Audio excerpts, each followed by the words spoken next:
Hey there, it's Rachel from All About the House. In this video I'm going to do a review of the Quilters planner for 2017. So if you've watched some of my other videos, I'm mainly obsessed with the plum paper and the Erin Condren planner, but my mum has gotten really into planning lately and she really wanted a copy of the Quilters planner. So this is actually her planner and I'm just doing a quick review before it falls into her hands. Alright, so it's quite a large size planner. It's bigger than the Happy Planner. I've got a couple for size comparison.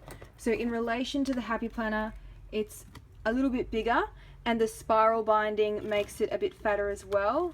In relation to the Erin Condren planner, it is also a little bit bigger.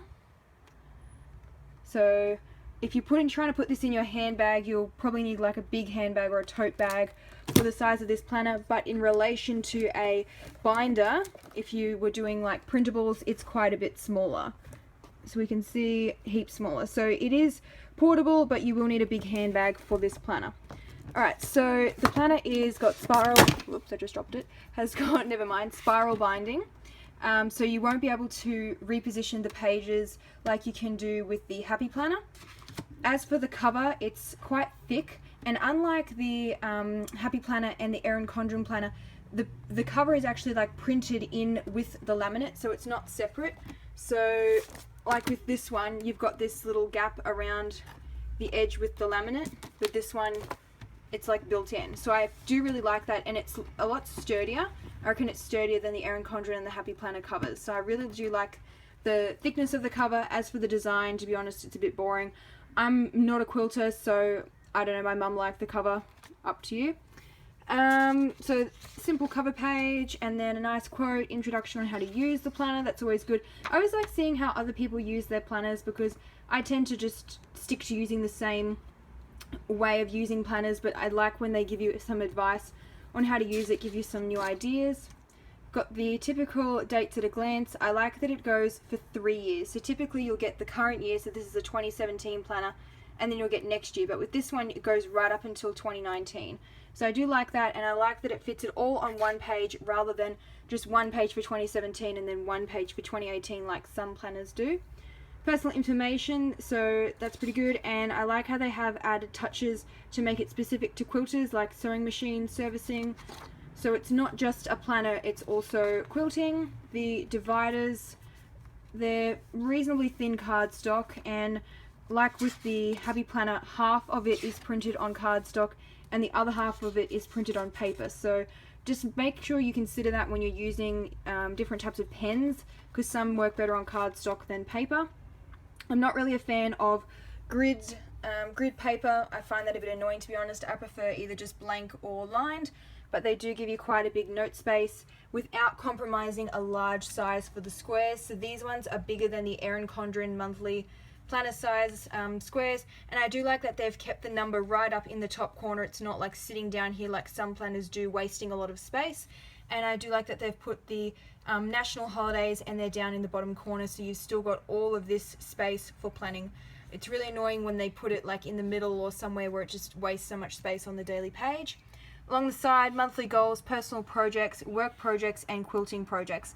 So I do really like how you can separate them out like that, and I reckon this would be really good if you added some list stickers along the side here. As for the tabs, they've got the color printed on the front and the back. The Happy Planner doesn't do that, so I do think that's better quality, these tabs, and they feel pretty sturdy when I'm bending them, so that's good. It starts on a Sunday and runs through to a Saturday, so if you do like a Monday start planner, this may not be the best one for you. And yay, with this one, it starts on a Sunday and ends on a Saturday. With one of the other planners that I did a review for, I can't remember which one, it had the monthly starting on the Sunday, but then the weekly started on the Monday, and it was just like, what the heck was the person thinking when they made the planner? So I always just check that the start date of the month and the week match when I'm purchasing a planner. And we've got some quilting specific stuff. To be honest, I'm not a quilter, so I don't know what any of that means, but my mum thought it was cool, so I guess it's cool. Personal to-do list, the work to-do list, quilting to-do list, and notes. So I like that they've kept the same to-do list as the monthly pages, so you could jot out some like ideas for tasks and then actually allocate them on the weekly pages. So I like that they've kept it matching so you can follow through. On each day, I really do like their setup. They've got 3 dot points up the top, so I would probably use that for a top 3 or priority if I was using this planner. And then the hourly planning space goes from 6 a.m. through till 9 p.m., which I think is a really good time frame because it appeals to most people. It really annoys me when planners start at like 5 a.m. and then they run through till midnight, because I highly doubt that someone up at 5 a.m. is going to be planning through till midnight, and someone up at like 9 a.m. like the time slots just don't line up. But these ones are good because most people would get up at 6 and go to bed at 9, so it's a good hourly layout. So it continues through with 1 week per 2 pages, and then the monthly pages are the same the whole way through with the same layout.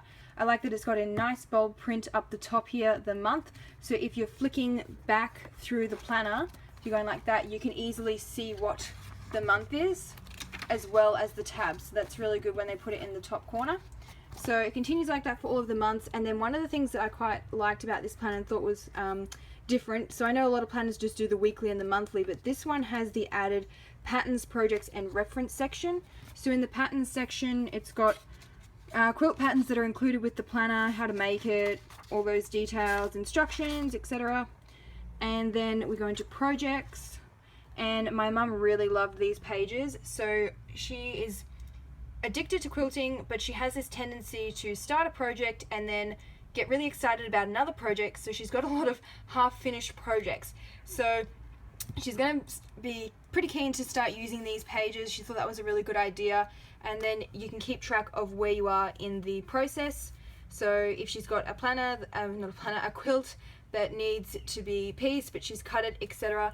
And then she also, I liked this column with fabric chosen, but she's actually said she's going to use that for fabric ordered. So when she's ordered it online, then she's going to put a little cross to make sure that she's got it, because sometimes she'll have half of a pattern collection in stock, well, not in stock, in her sewing room, but sometimes she won't have the other half of the fabric that she needs to do the quilt. So she is going to change that column. That's one way that you could use these pages. There's quite a few of these pages, which is really good. And then the project planner, if you wanted to go into detail on what the project is. My mum was thinking about actually ripping this page out and putting it in her craft bin. So she uses separate plastic storage bins for each of her craft projects, and then she has like a few details about it that she just sits on top of the storage bin. So she's thinking about ripping these pages out and putting them in the actual storage bin. But I do like that it's in with the spiral binding, so you've got it for reference later on, because I have pointed out to my mum when she's got lots of loose pieces of paper everywhere, then she tends to lose them. So keeping it all in the spiral binding is another good idea. There's quite a few of the project pages, and I like that each section has a different color strip down the side. So in addition to the month snapshot up the top there, all the pages are color coded in the back, and then the tabs are really nice and big. I'm quite liking the size of these tabs, because usually if you have like a 12-month planner, it'll be a really small tab to fit it all in one view. And I like that they've got the month printed on the back of the tab as well as the front. So no matter which way that you're looking, you can find the month easy. And then let's go through to the back. So there was the project pages. Oops, I missed a few. Project planning pages, quite a few of them. Then the important dates and deadlines. So I guess you could use this for anything that you want, whether it be quilting related or birthdays, anniversaries, special events. My mum was thinking about using this for an online shopping orders tracker. So we live in Australia, and she purchases a lot of stuff from the US. So she suggested that she might put like date ordered and then date received, because she doesn't really need this to keep track of birthdays. She uses a wall calendar for that, and she uses a wall calendar for bill paying. So she's going to use this for online shopping tracking. And I like that it's really spaced out. You've got quite a bit of room to write, if they've only got 3 columns rather than trying to bunch it all on the one page. So nice flexible planning space. And then some block and swap projects, which my mum doesn't really do that, but that page is there if you wanted it. A swap planner. And then another quote and some pretty pictures. The color printing on this is really good, very high quality, and printing onto cardstock can sometimes make the colors dull, but it may not be showing through on my camera, but in person these colors are really bright and they're very good quality. So really good quality printing on this planner. And then my mum was really excited for this page because it has the summary of all your sizing, metric conversions, etc. So when you're doing the math, when you're making a quilt, you can just quickly refer to this page here. I did make a printable for her, but she had lots of loose pieces of paper lying around everywhere, so at least this keeps it all bound in the one planner so she knows exactly where it is so she can find it whenever she needs it. And then it's got some instructions for making some of the projects in the book. So it's kind of like a planner cross craft planner. And then some grid paper if you wanted to do a sketch for a design, or you could use this for jotting random notes down. And some blank line paper. One thing I did think this planner was missing that my mum pointed out was a password log. So for all that online shopping that she does for craft stuff, she wanted a password log, so I made her a printable which she's going to stick onto the notes page. So she tends to not really be very organized with her note taking when she uses a planner, so I've actually made a few other printables as well. So that's what she's going to do with these pages, just print it out and stick it on top of the pages.